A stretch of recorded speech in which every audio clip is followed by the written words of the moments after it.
নিজেদেরকে এই ধরনের ভয়াবহ রোগ থেকে দূরে রাখতে পারি। সাইলেন্ট কিলার বা নীরব ঘাতকের নাম শুনেছেন আগে?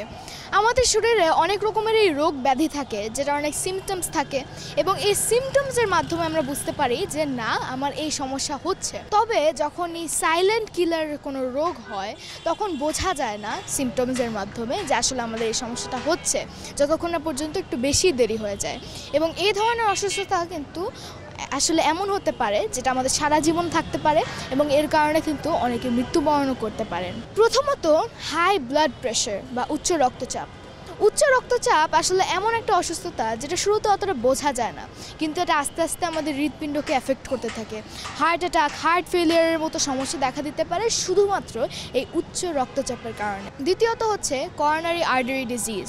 করোনারি আর্টারি ডিজিজ হচ্ছে যে যখন আমাদের হৃৎপিণ্ডে যে করোনারি আর্টারিগুলো আছে, যেটা আমাদের অক্সিজেন এবং ব্লাড সরবরাহ করে থাকে, তখন সেগুলো আস্তে আস্তে ব্লক হয়ে পড়ে, সেগুলো আস্তে আস্তে বন্ধ হয়ে পড়ে বা কোনো এক ধরনের রোগে আক্রান্ত হয়, এবং সেটা আস্তে আস্তে হার্ট অ্যাটাক, হার্ট ফেলিয়ার, বুকে ব্যথা কিন্তু এটা প্রথম সিমটম হয়ে থাকে, যতক্ষণ পর্যন্ত এটা খুব বেশি দেরি হয়ে যায়। পরবর্তীতে আছে ডায়াবেটিস। ডায়াবেটিসে ঠিক সেরকম কোনো লক্ষণ দেখা যায় না, তবে আস্তে আস্তে সেই পেশেন্টের ওজন হ্রাস করতে থাকে, তার ক্লান্তি অনুভব করতে থাকে, ঘন ঘন প্রস্রাব হতে থাকে, এবং এর কারণে দেখা যায় যে তার কিডনি, তার হৃৎপিণ্ড, তার মস্তিষ্ক, তার বডির সকল অর্গানই আস্তে আস্তে এফেক্টেড হতে থাকে। পরবর্তীতে আছে অস্টিওপোরোসিস। অস্টিওপোরোসিস একটা হাড়ের রোগ, এবং এই হাড়ের রোগ যে হয়েছে এটা আপনি বুঝতেও পারবেন না যতক্ষণ না পর্যন্ত কোনো ফ্র্যাকচার বা হাড়ের সমস্যা দেখা দেয়। পরবর্তীতে আছে স্লিপ অ্যাপনিয়া। স্লিপ অ্যাপনিয়া এমন একটা রোগ যেটার মাধ্যমে ঘুমের সময় খুব জোরে শ্বাস নেওয়ার সমস্যা দেখা দিতে পারে।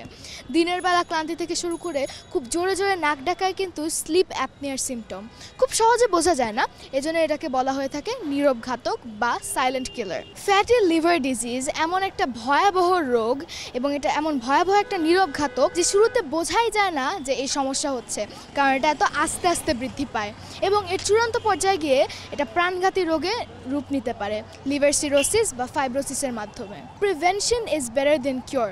আমরা যদি একটুখানি সতর্ক থাকতে পারি এবং নিজেদেরকে এই ধরনের ভয়াবহ রোগ থেকে দূরে রাখতে পারি, তাই আমাদের সুস্থ থাকতে হলে সবসময় সতর্ক থাকতে হবে। সুভাষা ফায়েজ সিজদা, একটু ভাবুন, RTV, ঢাকা।